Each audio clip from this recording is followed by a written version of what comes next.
Essa aula gravada, estou iniciando a gravação agora. Essa aula ela vai ser disponibilizada no YouTube. Depois que a gente terminar a aula e o vídeo for processado, eu vou fazer o download, vou postar no meu canal do YouTube e vou mandar o link para vocês no grupo do WhatsApp e eu vou disponibilizar lá no Ava, onde está o link da aula, eu vou botar o link do YouTube, tá certo? Então, para a gente começar, eu gosto de abrir os meus cursos de todas as matérias, quando eu estou trabalhando principalmente com calouros, eu gosto de abrir o curso com a parte mais conceitual e mais teórica possível, para que vocês entendam os conceitos e as ideias que eu vou trazer para vocês durante o semestre, tenham já ouvido falar delas, de preferência tenham feito uma leitura, e eu vi que vocês pediram lá no grupo para que eu fale de bibliografia e de material para estudo, eu vou falar disso no final da aula. Mas eu gosto de começar com o conceito da disciplina e com o motivo pelo qual nós temos que estudá-la. Então, o primeiro ponto do nosso curso, primeira parte do nosso curso, vai responder a essas 3 questões que estão na tela de vocês. O que é psicologia? O que é que ela estuda? Ou seja, qual que é o objeto da psicologia? Para que ela serve? E a principal, que provavelmente algum de vocês deve ter se feito. Quando eu falo de aula de filosofia, ou além de professor de psicologia, eu também costumo ter os cursos de ética e de filosofia para o primeiro semestre, aliás. E eu sempre sou perguntado quanto a por que é que eu preciso estudar isso? Para que serve esse assunto? Para que serve esse tema? Então, a utilidade e a pertinência da presença da matéria também vai ser assunto que a gente vai discutir aqui hoje.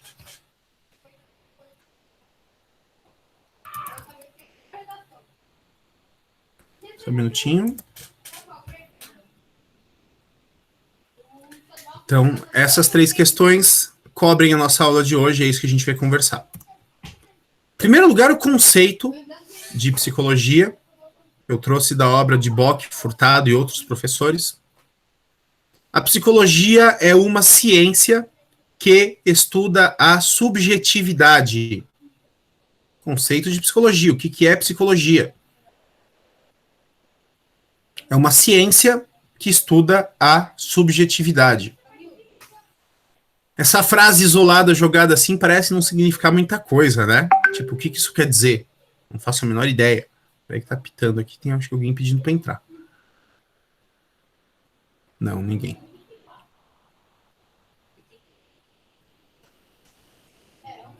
E aí eu trouxe aqui uma citação da mesma obra, nossa matéria-prima, portanto, a matéria-prima dos psicólogos, é o humano em todas as suas expressões. Agora tem sim gente entrar. Kelly, boa noite, bem-vinda. É humano em todas as suas expressões, que são as visíveis, o comportamento, e as invisíveis, os sentimentos. As singulares, que tratam daquilo que faz com que sejamos o que somos, e as genéricas, porque somos todos assim, somos todos de uma determinada forma. Então, para começar a trazer sentido para essas palavras aqui, vocês reparem que eu coloquei algumas interrogações ao lado da palavra ciência. Porque eu, pessoalmente, Rafael, estudando esse tema, eu tenho sérias dúvidas a respeito desse caráter científico da psicologia, ou seja, se eu posso dizer que a psicologia é uma ciência. E por que é que eu tenho essas dúvidas? Tudo bem, a psicologia é uma ciência que estuda subjetividade. Então, para estudar subjetividade, eu já vou explicar o que é subjetividade, a psicologia precisa estudar todas as expressões daquilo que diz respeito ao ser humano. As expressões visíveis, que dizem respeito ao comportamento, as invisíveis, que dizem respeito aos sentimentos, as singulares, que dizem respeito àquilo que é pessoal de nós, da gente, e as genéricas, que são aquelas características que encontramos em várias pessoas. Giovana levantou a mão? Professor, travou tudo meu áudio aqui. Se não for pedir muito, você pode repetir? A psicologia, ela precisa estudar o quê? Ah, travou? Travou tudo meu áudio aqui, eu só escutei você falando a psicologia, precisa estudar. Opa. Então, a psicologia, ela estuda o comportamento das pessoas, os sentimentos das pessoas, as questões pessoais de cada indivíduo e as questões genéricas que fazem com que nós sejamos parecidos uns com os outros. Deu para ouvir agora? Obrigada. Valeu. Então, assim, quando eu falo de ciência, e hoje em dia está muito em voga falar em ciência, em método científico, em pessoas que seguem aquilo que a ciência determina, em pessoas que seguem ou não a ciência, que são negacionistas ou cientificistas. Vocês devem ir por causa do lockdown, por causa da pandemia, a gente está muito em voga esse debate a respeito do Estatuto da Ciência. Para eu falar com conhecimento científico, para eu dizer que uma determinada afirmação tem valor científico, essa afirmação ela tem que ser, em primeiro lugar, obtida através de um determinado método de pesquisa. E vocês vão aprender na faculdade o método científico. O resultado dessa pesquisa, ele precisa ser publicado para que toda a comunidade científica possa receber esse resultado e, seguindo a metodologia que foi exposta pelo cientista, repetir aquela experiência e chegar ao mesmo resultado. E, além disso, o resultado dessa pesquisa ele precisa ser falseável. E o que é um resultado de pesquisa falseável? O que é falseabilidade? É a possibilidade que cada cientista tem de, testando uma teoria científica, no seu laboratório ou no seu campo de estudos, apontar os erros, falhas e incompletudes daquela pesquisa para aprimorar aquele conhecimento. Então, se eu não tenho método, se eu não tenho experimento múltiplo, e se eu não tenho essa capacidade de contestação e complemento do conhecimento, eu não estou falando de ciência.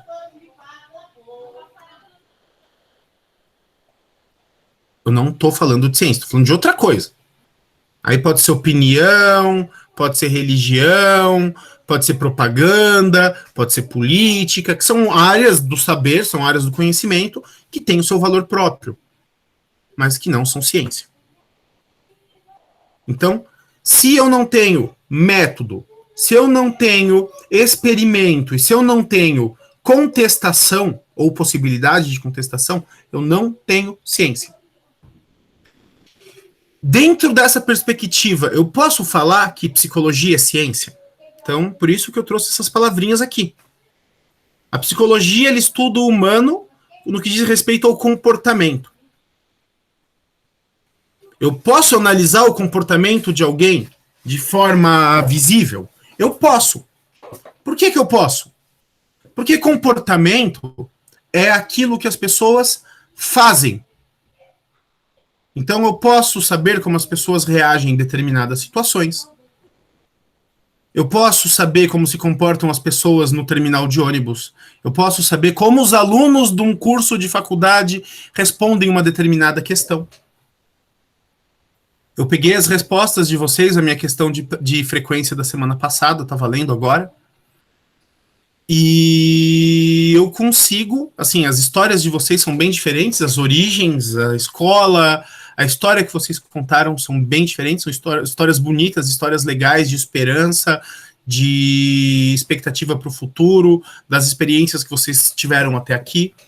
Mas tem uns pontos ali que são em comum no que diz respeito aos objetivos. Quase todos vocês falaram que daqui a 10 anos querem estar estáveis. Professor, Eu vou ter que sair agora, surgiu uma urgência, mas só para avisar mesmo, para você ver, tipo, não, nossa... Sara, sem problema, fique à vontade. Como eu disse agora há pouco, eu vou postar essa aula depois que terminar a gravação no YouTube. Aí você assiste lá. Não, tudo bem. E aí preenche o exercício de frequência para eu saber que você participou. Então, beleza, Sara. Tchau. Boa sorte na tua emergência. Tchau.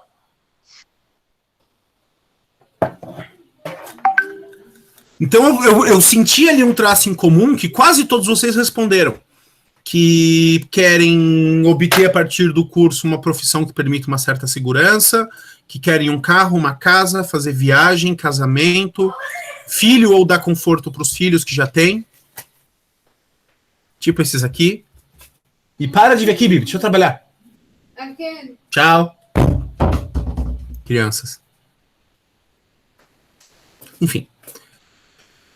Esse comportamento, ou seja, como vocês se posicionam diante de uma determinada pergunta, ou o que vocês dizem esperar a respeito do futuro, ou como vocês se comportam em sala de aula, ou como vocês se comportam na família. Um pesquisador, um psicólogo, um sociólogo, um cientista social, consegue, seguindo uma determinada metodologia, observar ou realizar questionários ou realizar amostras e estatisticamente determinar o comportamento, ou pelo menos determinar um tipo de comportamento esperado para as pessoas. Então, quando eu falo de comportamento, eu estou falando de algo que pode ser medido de forma científica.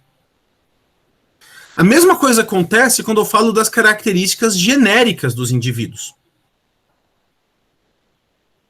Então, existe, conforme a origem social, conforme a classe, conforme o ambiente, conforme a cultura onde cada um está inserido, uma determinada expectativa de comportamento e uma determinada característica em comum.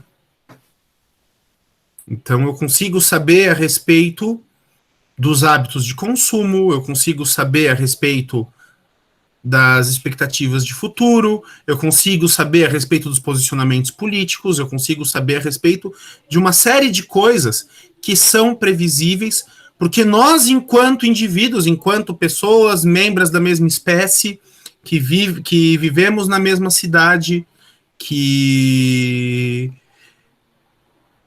circulamos dentro de uma mesma cultura, temos em comum. E dentro dessa cultura maior, o que os indivíduos dentro das suas classes sociais, dentro dos seus bairros, dentro das suas comunidades, têm em comum. Isso também é possível de ser medido de forma científica. Eu consigo, com o apoio de psicólogos, de cientistas sociais, de filósofos, de historiadores, traçar um conhecimento a respeito disso, realizar uma pesquisa, publicar como livro ou como artigo, para que o resto da comunidade científica, para que os interessados, universitários, mestrandos, doutorandos, cientistas empíricos, que são aquelas pessoas que se tornam cientistas na prática, mas não têm formação acadêmica, para que essas pessoas consigam pegar o resultado do meu teste. Nossa, ele diz que num grupo de 100 pessoas, que ele pegou numa amostra a partir de uma população de 100 mil pessoas, eu encontro essa característica. Eu vou formar uma amostra igual e vou testar a hipótese dele, vamos ver se está certo ou se está errado. Pesquisa, acha a diferença, aí o problema, se tiver diferença, pode ser uma questão estatística, pode ser uma questão de mérito. Se é uma questão de mérito, ele vai apontar qual que é a questão. E aí, nisso, há o progresso da ciência, ou seja, a humanidade sabe mais a respeito do mundo, a respeito das coisas e a respeito dela mesma. Ok. A coisa fica um pouquinho mais complicada para fazer ciência quando eu estou falando das expressões invisíveis e das expressões que são singulares.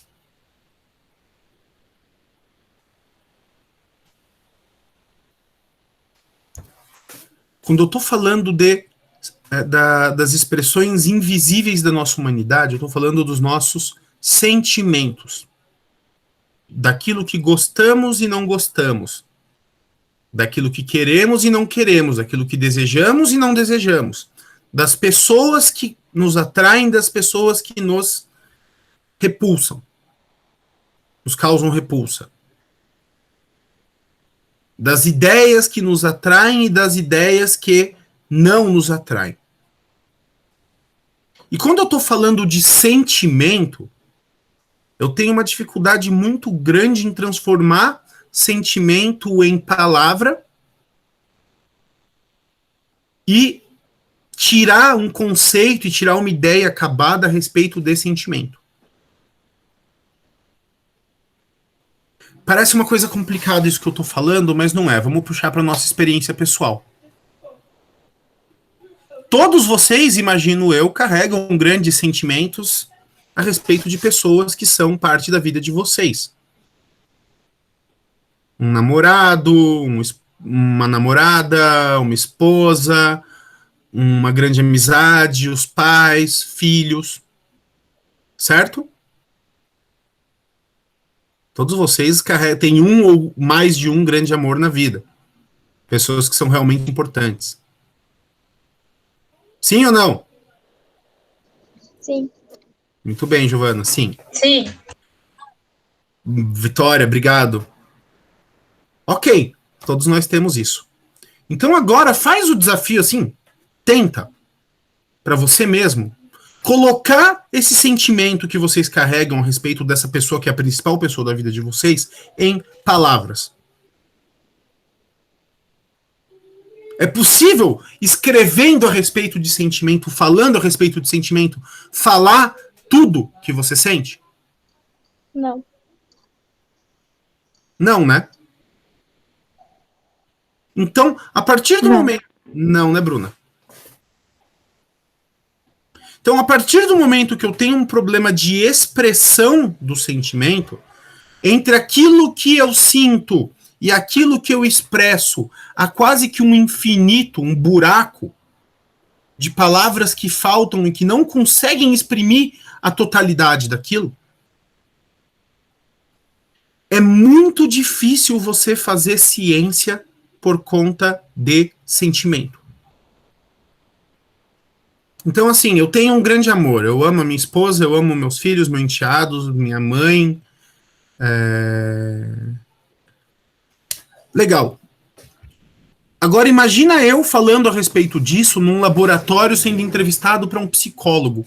Todo aquele clima amoroso que há nessa fala, que já é incompleta, vai embora. Imagina você tendo que explicar uma declaração de amor, uma carta de amor para um cientista, para um psicólogo, para um cientista social, para um historiador. Você se distancia completamente do que é aquele sentimento. Porque o sentimento, ele afeta diretamente a nossa psique, que é a palavra grega para nossa alma. É uma coisa que a gente sente no corpo e no espírito antes de formar palavras, antes de formar explicações, antes de transformar isso em ideia. Então, o sentimento, ele não é feito, não é feito na expressão melhor, né? Ele não tem a característica de ser algo que é expresso em palavras de forma total. A partir do momento que não é possível exprimir isso totalmente em palavra, como é que eu vou formar uma teoria para realizar uma pesquisa, para separar uma amostra de pessoas, para publicar um artigo, para abrir isso para crítica? Quem aqui já foi criticado por conta de uma escolha amorosa, por exemplo? Você gosta de fulano? E não adianta, os outros não entendem, não dá para entender porque não dá para explicar. Porque entre a palavra e o sentimento tem um universo, tem um buraco. A Giovana riu, ela já passou por isso.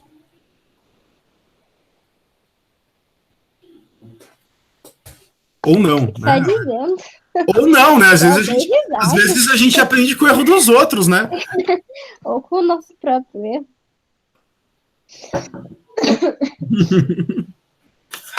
Tá certo. Errar é humano, repetir o erro é burrice, né? Mas às vezes. Sim, é uma expressão do humano, né? Persistir no erro é burrice. Às vezes a gente é muito burro, mas acontece, né? Quem nunca? Para. Não tô em condições de parte da ter vida, fortes né, emoções assim, não? Diga lá, Murilo. faz parte da vida, né? Com certeza. Como tá ali no conceito, aí a gente vai trazendo sentido para isso aqui, né? O humano em todas as suas expressões. E o sentimental é uma expressão do humano. Esse gap, essa falta, essa lacuna que há entre o que a gente sente e o que a gente fala, é parte do que nós somos. E aí, como é que a gente preenche isso? A gente preenche a expressão do sentimento de todas as formas possíveis. A gente preenche a expressão do sentimento em gestos, a gente preenche em música, a gente preenche em arte, a gente preenche em poesia. Então, quem nunca, eu vou soltar mais um quem nunca, eu tenho certeza que vocês vão concordar, por quê? Porque vocês são seres humanos. Quem nunca estava lá no carro, ou no ônibus, ouvindo uma música no celular, ou em casa, aí ouve aquela música, daquele compositor, e fala, caralho, esse filho da puta escreveu essa merda pra mim. E ele tá descrevendo o meu relacionamento, ele tá descrevendo aquilo que eu tô passando. Algum de vocês já passou por isso? Acho que eu vou ser obrigada a sair pra aula. Fica aí, Giovana, tá valendo frequência.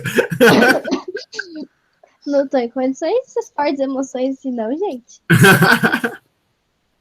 Então, gente, é assim, porque todas as nossas expressões se voltam para comunicar aquilo que nos é único. A gente usa um arsenal de técnicas de comunicação para justamente comunicar para os outros aquilo que está dentro de nós e que não serve para ser falado apenas por palavra. Eu posso fazer um discurso de horas a respeito do amor que não vai cobrir um poema de Tolentino ou de Keats, sei lá, dos poetas que eu gosto mais. Agora, se você está se identificando sentimentalmente com Marília Mendonça, você tá fudido, cara. Se o modão tá falando pra tua vida, é porque o troço tá ruim. Ruim é apelido, né? Ruim você tá sendo bonzinho, né? Enfim, gente. E por que as pessoas fazem arte e expressam essas coisas? Por que a gente tem essa comunicação do sentimento que não é possível ser feita plenamente de forma científica? Porque a gente tem na nossa psique, a gente tem uma necessidade que é espiritual ou que é psicológica. No fim das contas, essas palavras têm o mesmo significado, que é de sentir e saber que não estamos sozinhos. A gente pega o nosso sofrimento, a gente pega a nossa dor, a gente pega o nosso amor, a gente pega a nossa alegria e sublima. Torna sublime. Esse processo de sublimação está explicado na psicanálise por Freud. Outros autores trabalharam disso, mas o que eu conheço melhor é Freud. Que é justamente o quê? A gente transforma a nossa energia vital, a energia dos nossos sentimentos, a nossa libido, porque para Freud tudo isso tem um fundo de pulsão sexual, e transforma em imagem, transforma em música, transforma em texto, transforma em arte, transforma em poesia. E com isso, outras pessoas que reconhecem, que recebem esses símbolos, essas imagens, esses textos, se reconhecem naquilo. E se reconhecendo naquilo, a gente sabe o quê? Que nós não estamos sozinhos. Que apesar da gente ter uma subjetividade, um sentimento, que não são totalmente exprimíveis, a gente não está só. O Jean-Paul Sartre, um autor que eu gosto bastante, ele tem uma frase que eu considero sensacional para falar disso. Ele diz que a vida passa sempre pelos mesmos lugares. Então existem expressões do nosso ser, existem expressões dos nossos sentimentos que são únicas, mas essa unicidade ela é compartilhada. O grande amor perdido, o amor pela mãe, o amor pelo pai, o amor pelos filhos, a decepção amorosa, o encontro, o reencontro, são coisas que constituem a condição humana. E que a gente compartilha. Só que esse compartilhar, você não consegue botar na lupa, ou botar na pesquisa, ou botar no questionário e traçar uma teoria científica em cima disso. São coisas que a gente precisa lidar com certo tato, com certo cuidado, até com certo respeito, quase como se fosse uma coisa sagrada. O significado da palavra sagrado, ou consagrado, né, é algo que é separado. Então, por exemplo, sexta-feira é sagrado, eu jogo bola. Quer dizer o quê? Que eu separei a sexta-feira para jogar bola. Domingo é o dia consagrado para Deus, ou sábado para os judeus e para os adventistas. Isso quer dizer o quê? Que naquele dia eu vou cuidar das coisas da minha fé. O casamento é sagrado. Significa o quê? Que eu separei aquela pessoa para dedicar a minha vida, e aquela pessoa separou a vida dela para dedicar a mim. Você separa algo para um uso específico que você considera nobre, que você considera importante. E é por causa dessa separação, é por causa dessa consagração, ou seja, tornar sagrado, que há o sentimento, por um lado, de que algo que é sagrado e é traído é uma coisa que se perde. E isso gera o ciúme, isso gera insegurança, isso gera uma série de sentimentos que advém do ato de consagrar. Puta, eu separo a sexta-feira para jogar bola. Aí chega numa sexta, eu não posso ir porque eu tô trabalhando. Chega na outra sexta, eu não posso ir porque eu tô doente. Chega na outra sexta, eu não posso ir porque eu tenho outro compromisso. O pessoal do time vai me tocar para fora. Por quê? Porque eu não tô respeitando o meu compromisso. Ou quando você tá no relacionamento amoroso e rola o ciúme, ou rola uma traição, ou uma suspeita de traição. Você olha para aquela pessoa para qual você se consagrou e você não vê a recíproca. E aí você não vê mais o objeto consagrado da mesma forma. E você precisa renovar aquele ato de consagração. Essas coisas humanas, essas coisas de sentimento, elas têm essas características de sagrado. Então eu não posso simplesmente transformar em objeto e entregar para o outro, para ter uma análise objetiva, para ter uma análise direta daquilo. É uma coisa que precisa de um certo cuidado e de um certo resguardo. Então, por isso que eu tenho minhas dúvidas a respeito desse caráter totalmente científico da psicologia.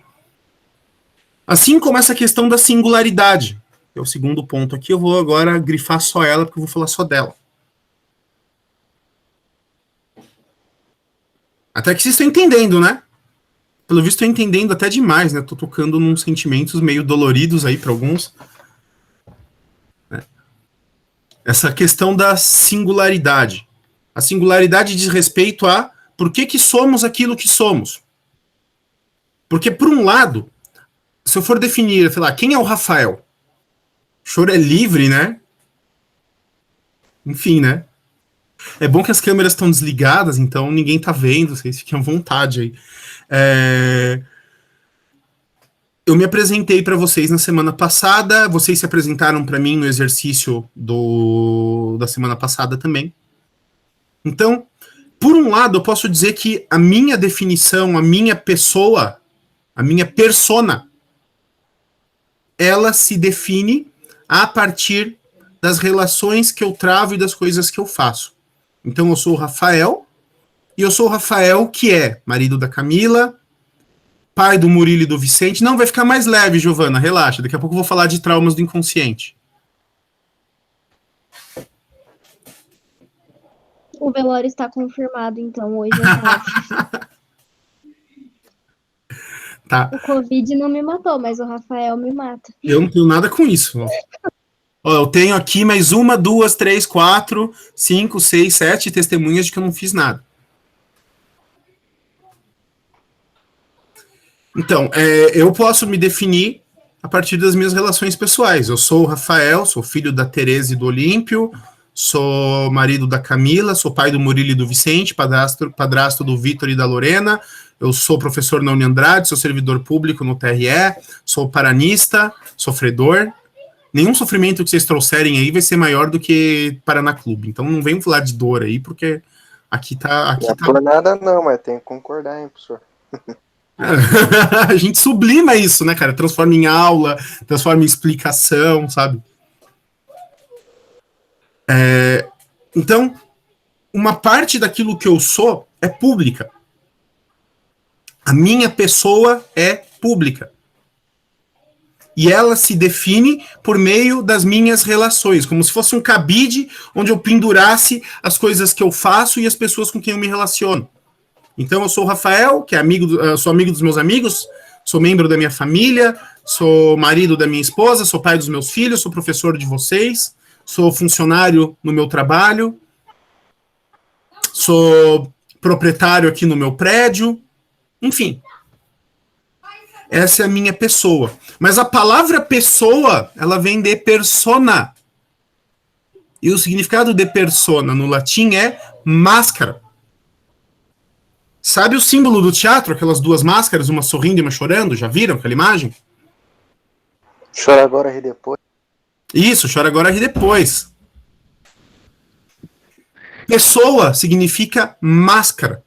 Ou seja, para além daquilo que as pessoas veem de mim, e para aquilo, além daquilo que as pessoas veem de cada um de vocês, alunos da Uniandrade, funcionário da empresa, filho, amigo, esposo, namorado, pai, mãe, irmão, tem uma essência, tem uma essencialidade, tem uma coisa que está ali escondida que diz aquilo que você é. Aquilo que faz com que o Murilo seja o Murilo, que a Sabrina seja a Sabrina, a Bruna seja a Bruna, a Giovana seja a Giovana, o Éder seja é o Éder ou é Véder? É o Éder mesmo. O Éder, né? Ah, tá. Tô chamando de Véder aí, desculpa. Eu penso no Ed Vedder do Pearl Jam, mas o Éder. Que o Éder seja o Éder e não o Véder. Que a Cindy seja a Cindy, que a Kelly seja a Kelly, que a Maria Vitória seja a Maria Vitória. Uma coisa que vocês vão lembrar desde a infância de vocês até hoje e que vai ter uma certa continuidade, que você se reconhece nos seus atos do passado, que dá uma linha do tempo entre aquilo que vocês foram na infância, aquilo que vocês são hoje e aquilo que vocês querem ser no futuro. E essa coisa, essa singularidade também não pode ser exprimida plenamente em palavras. Para trás da máscara tem uma verdade que diz respeito a cada um de nós. E o que é essa verdade? Como é que eu encontro essa verdade? Para responder essa pergunta que eu disse para vocês na semana passada, que a primeira parte do nosso curso, além do conceito de psicologia, é a ideia de autoconhecimento. Isso aqui eu já falei para vocês, eu sempre esqueço de puxar essa lâmina aqui, porque eu acabo falando de ciência e depois volto no assunto, né? Eu preciso conhecer aquilo que eu sou. Eu preciso conhecer a minha subjetividade. Eu falei para vocês no começo da aula que a psicologia estuda a subjetividade. Ou seja, estuda aquilo que me é interno. Estuda aquilo que faz com que eu seja, que faz com que eu seja aquilo que eu sou. Quanto a comportamento e quanto àquilo que eu tenho em comum com as pessoas, isso é fácil. Quanto a sentimento e quanto àquilo que me define, não é tão fácil assim. Se fosse simplesmente analisar o comportamento e falar, olha, melhore. Olha, isso aqui que você faz é errado, melhore. Fosse apontar dedo, se fosse moralismo não tem nada a ver com moral. Seria fácil. E não precisaria de psicologia e vocês não teriam por que estar estudando essa matéria. E se essa matéria estivesse no curso, eu estaria roubando o tempo de vocês. Só que esse autoconhecimento ele é uma coisa complicada, ele é um processo que dura a vida toda. Né? E eu não tenho a pretensão de, num curso de um semestre, achar que vocês vão dominar a psicologia e conseguir explorar a subjetividade e conquistar o autoconhecimento. Eu não tenho essa pretensão. O que eu quero mostrar para vocês, e essa é a resposta à pergunta por que eu preciso estudar psicologia, é que a psicologia, com o conjunto de saberes e de linhas teóricas que existem e que estão aí em desenvolvimento há quase 150 anos, Se bem que o saber, o estudo da psique, ele vem desde a filosofia clássica grega, então aí é 2.500 anos que o homem está estudando isso. Ele pode te ajudar, a se conhecer melhor, 2, a entender melhor o comportamento do outro, 3, a se posicionar melhor na sua família, perante seus amigos, perante o mercado de trabalho, e 4, a entender melhor os comportamentos da coletividade, seja na sociedade, seja na política, seja na tua empresa, para você vender melhor, para você se inserir melhor numa equipe, para você formar uma equipe coesa, para você entender a vontade dos seus clientes, para você entender a opinião pública. Enfim, a ideia é que vocês saibam que existe uma série de ferramentas que estão à disposição de vocês para ajudar na solução tanto de questões internas quanto na questão do conhecimento do mundo exterior. Para que, quando vocês se depararem com uma situação que demanda autoconhecimento ou conhecimento de grupo, vocês saibam buscar ou os livros ou os profissionais indicados para resolver as questões que aparecerem perante vocês. Então, o que eu vou fazer esse semestre é apresentar aí como se fosse uma caixa de ferramentas de conhecimentos de psicologia que vão ser úteis, espero que sejam úteis, e se vocês no final do semestre me disserem, pô, professor, foi legal, pô, professor, aprendi, eu vou terminar esse semestre me sentindo realizado e feliz por ter conseguido cumprir aquilo para o qual eu me propus quando eu aceitei o convite para lecionar aqui para vocês, né? Então, a psicologia é a ciência que estuda a subjetividade, vocês precisam conhecer a subjetividade para se conhecerem melhor e para conhecerem o mundo exterior. Quando eu falo de subjetividade, eu estou falando do quê? Do registro da memória, dos sentimentos, das emoções, das palavras e dos sentidos. Das imagens que vão sendo produzidas e vão produzindo o que somos e nos tornamos. Então, isso aqui é o que temos dentro de nós, é o que temos dentro das nossas mentes, é o que temos nas nossas almas. E é isso aqui que a psicologia estuda.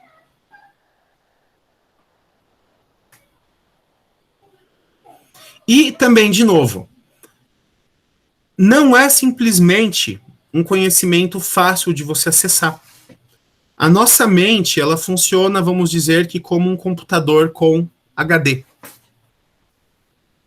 Em que sentido? No sentido de que todas as coisas que a gente toma contato, todas as experiências que a gente vive, todas as coisas que a gente acessa mediante os nossos sentidos, visão, audição, olfato, paladar e tato, todas as coisas que entram no nosso sistema cognitivo ficam armazenadas para sempre. Então, assim, eu deletei um arquivo do meu computador. Você não deleta nada de um HD. Você sobrescreve.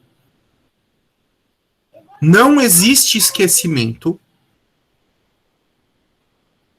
assim como não existe arquivo deletado. O que acontece é que a nossa mente, ela trabalha por associação. E ela trabalha da seguinte maneira: ela deixa na nossa consciência as informações que ela entende que são úteis e que precisam ser acessadas com facilidade. Então eu tenho na minha mente o nome das pessoas que me são importantes, eu tenho algumas datas que são necessárias, que é necessário que eu aprenda, eu tenho o endereço da minha casa, o nome da minha empresa, eu tenho o conteúdo das matérias que eu estou estudando no semestre, eu tenho o conteúdo das coisas que eu estudei na escola e que me formaram, eu tenho a letra das músicas que eu gosto, eu tenho aqueles conhecimentos que a minha mente julga importantes para que eu tenha um dia a dia normal. O que é que acontece com as coisas que a minha mente julga que não são importantes? Ela joga pro inconsciente. Então, por exemplo, vocês há 10 anos atrás aprenderam na escola... Me chamando aqui. O que foi, Lorena? Foi embora. Vocês aprenderam na escola qual que é o dia da bandeira. Vocês aprenderam isso na escola. Aprendemos? Aprenderam. E aí eu vou perguntar, qual que é o dia da bandeira? E vocês vão ficar pensando, Mas eu vi no Google. qual que é mesmo? Qual que é mesmo? Aí eu vou falar pra vocês, que é o dia 19 de novembro. Aí você vai falar, puta, é mesmo. Você sabe que tem um esquecimento, você sabe que tem uma lacuna. Sabe quando você não lembra de uma coisa e alguém te fala, puta, como é que era a cor do carro do vizinho? Ah, era azul. Nossa, é mesmo, é azul.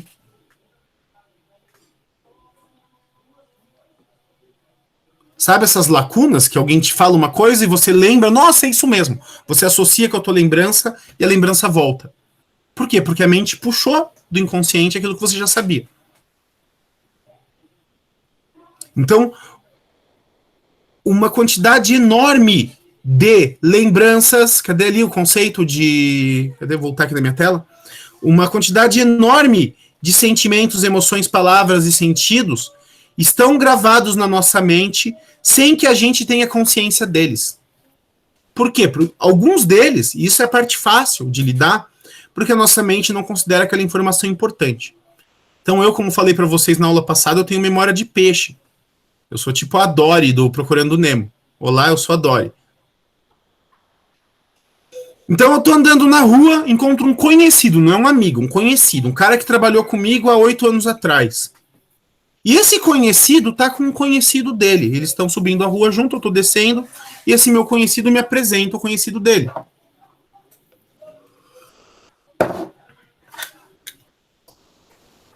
E eu, obviamente, vou cumprimentar o cara. Prazer, legal, isso aí, bom te ver, abraço, fui. E eu, obviamente, sendo quem eu sou, 30 segundos depois eu não vou mais me lembrar do nome do sujeito.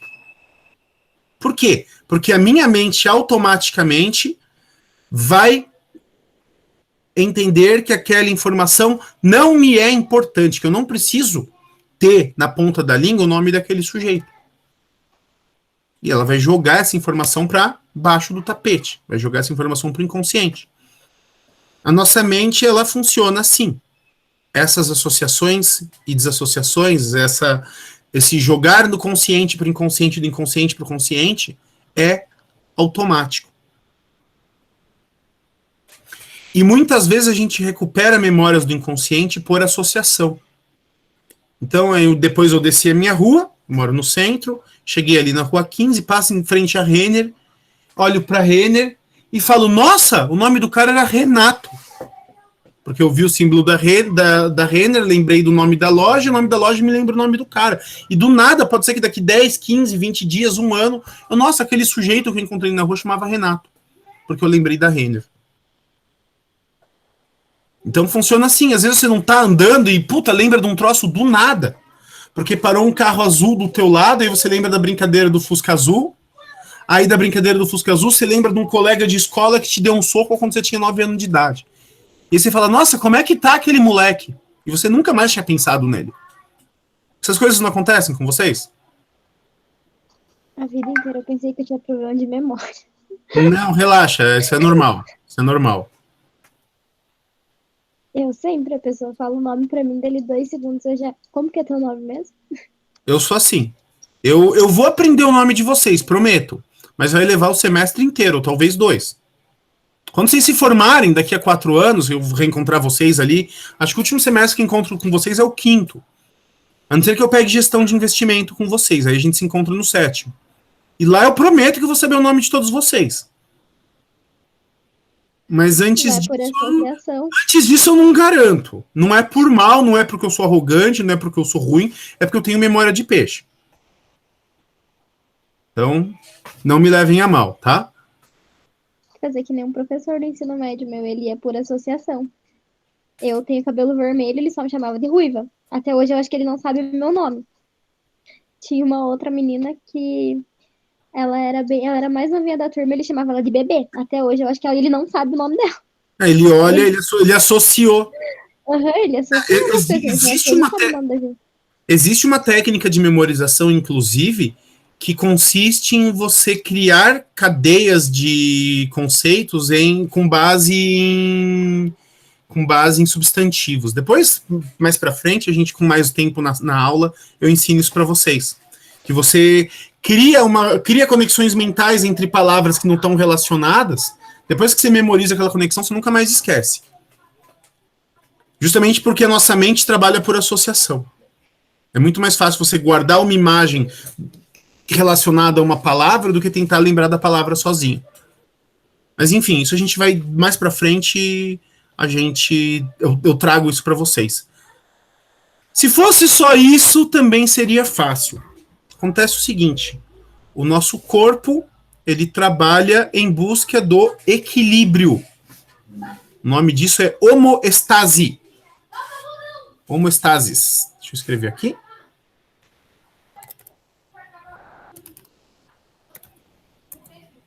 Nosso organismo, ele busca o equilíbrio, visando manter o funcionamento dos órgãos com o menor gasto de energia possível. Esse é um princípio conservativo da vida. A lei do menor esforço. Muitas das nossas lembranças, muitas das nossas sensações, muitas das nossas impressões nos causam sofrimento, nos causam dor. E aí, qual que é a operação da mente quando a dor causada pelo sofrimento, a dor causada pela lembrança é maior do que aquela que o corpo está disposto a lidar? Ou seja, quando uma lembrança, quando uma experiência, quando uma situação ela é causadora de um sofrimento muito grande que vai gerar um desequilíbrio no funcionamento do corpo, o que o corpo faz? Ele literalmente pega o lixo e joga para baixo do tapete. Ele empurra aquela lembrança para o inconsciente. E depois ele se certifica que aquela merda vai ficar lá. Então, muitos, mas muitos mesmos, dos nossos comportamentos são neuroses. E o que é uma neurose? É um dano psíquico causado pelo esforço da nossa mente em manter a merda escondida.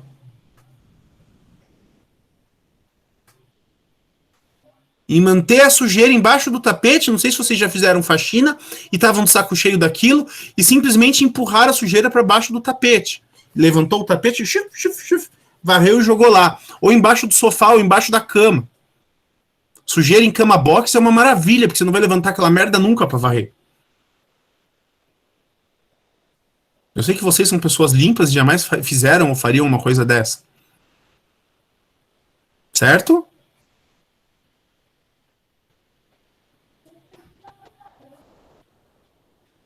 Nossa, que pessoas limpas ou silenciosas.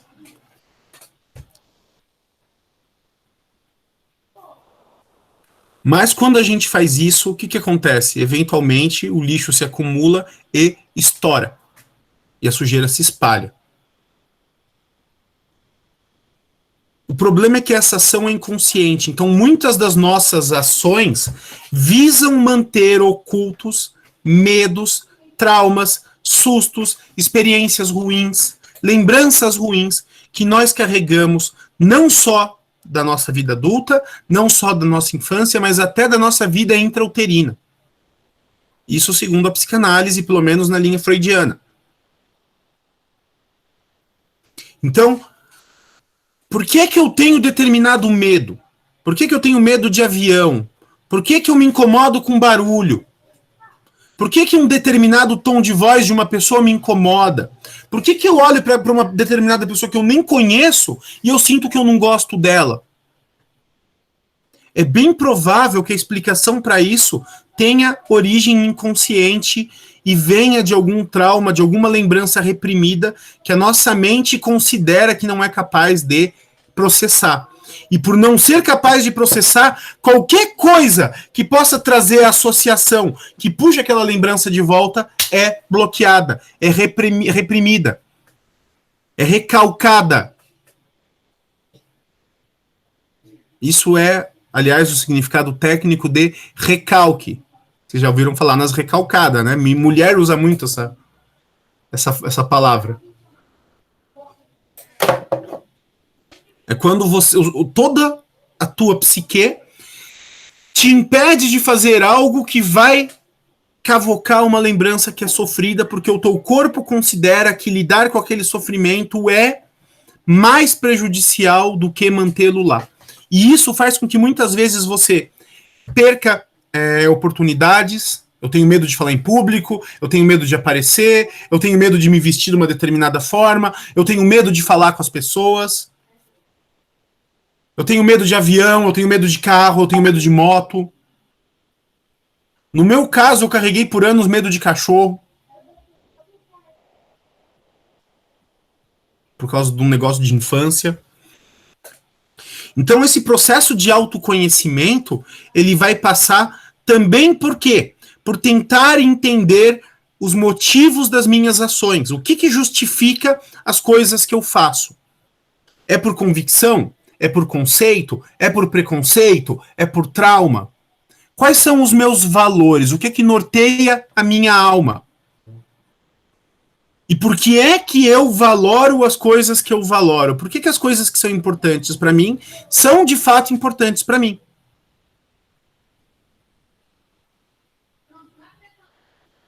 E nisso, eu posso ter essa explicação por origem genética. Então tem coisa que eu herdo da minha família. Eu posso ter a explicação disso por questões culturais. Então, coisas que eu creio por estar inserido em uma determinada cultura. Eu posso ter essas características e essas ações por conta de questões de convicção pessoal, que são coisas que eu parei, analisei e me convenci.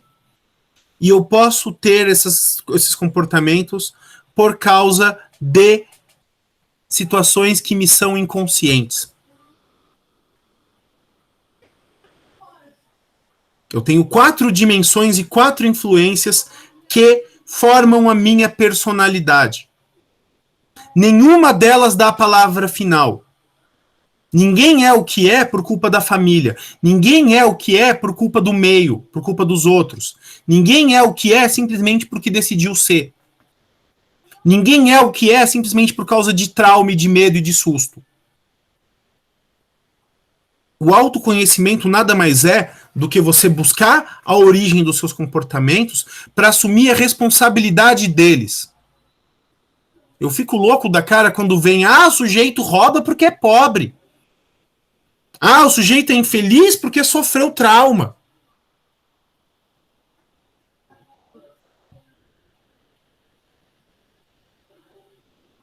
Essa coisa que as pessoas muitas vezes têm de responsabilizar o outro por conta dos problemas, das dificuldades que passam. Porque dificilmente você vai ver alguém dizendo, eu sou bom pra caralho no que eu faço, porque eu cresci num meio que me favoreceu.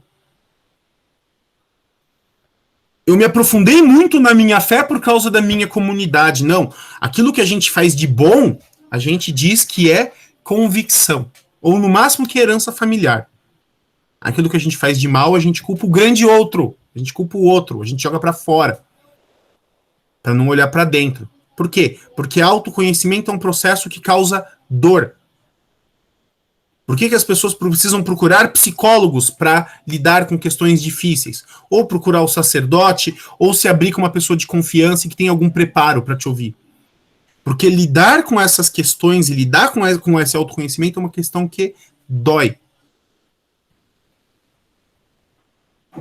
Esse processo de buscar a verdade a respeito de si mesmo, a respeito das coisas, a respeito do mundo, é um processo que machuca. Sócrates chamava esse processo de maiêutica, era o método dele. Maiêutica, que vem de parto. A mãe dele era parteira. Alguma das meninas aqui já deu à luz?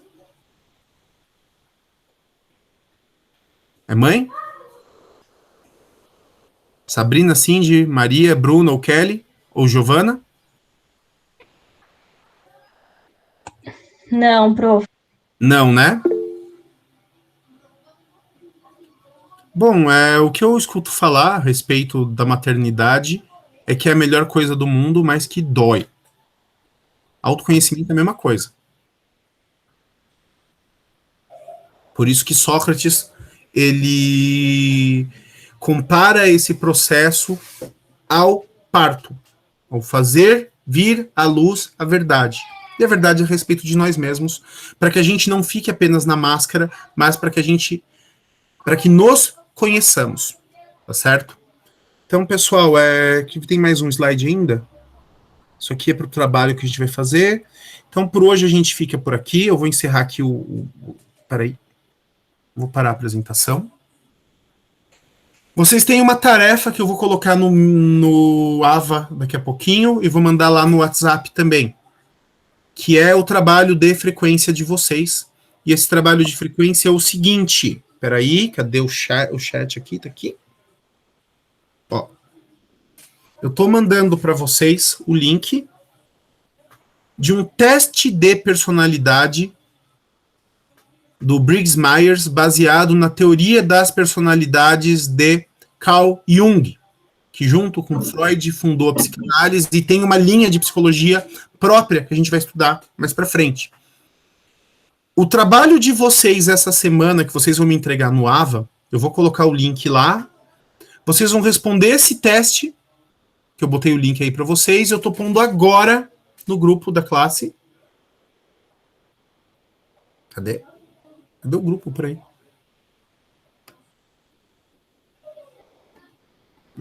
Puta, é tanto grupo que eu não tô achando de vocês aqui. Cadê o guarda-chuva? Achei. Vocês vão preencher esse teste e vão colar lá no Ava o resultado de vocês. Qual que é o tipo de personalidade dentre as 16 possibilidades de resultado que o teste permite? Qual que é o tipo de personalidade de vocês? Considerem isso o primeiro passo nessa nossa aventura, nessa nossa viagem de autoconhecimento que a gente vai começar esse semestre, certo? Eu vou encerrar a gravação, pessoal, porque a gente já está aí com 1 hora de aula, e aí eu vou comentar com quem quiser comentar a respeito de bibliografia, para quem me perguntou. Quem não quiser saber, a bibliografia do curso está lá na apresentação do AVA de vocês lá, vocês clicam na minha disciplina, tem lá a apresentação do curso, tem o programa do curso, tem os livros, eu vou comentar de mais alguns aí, para quem quiser ficar online, beleza? Então, pessoal, estou parando a gravação agora, para quem for ver mais tarde ou para quem for sair, boa noite e valeu, obrigado. Valeu, boa noite, professor. Professor, uma pergunta. Então, não tem atividade de frequência no AVA. A atividade de frequência vai ser responder esse teste e daí colar lá no AVA. Isso, vocês vão responder o teste e vão colar no AVA o resultado, e a partir desse resultado a gente vai ter a nossa discussão da próxima aula e a gente vai ter também o nosso trabalho do bimestre. Tá, e é para colocar em qual parte ali do AVA? Na aula de hoje, lá no final vai ter a atividade de frequência. Eu vou inserir lá. Tá bom. Tá bom? Aí vai ter o link, vai ter a explicação do que eu quero e vai ter o campo de texto. Vocês respondem as questões, copiem e colam o resultado e põem lá para mim. Ah, tá. Porque eu Tá entrei bom? lá pra ver, não tinha nada, só tava dizendo que não tava disponível. É porque eu não coloquei ainda. Vou colocar depois da aula. Então, beleza. Boa Tá bom? noite. Então tá, eu tô fechando a gravação. Para quem vai embora, obrigado. Para quem quiser discutir livro e bibliografia, fiquem aí.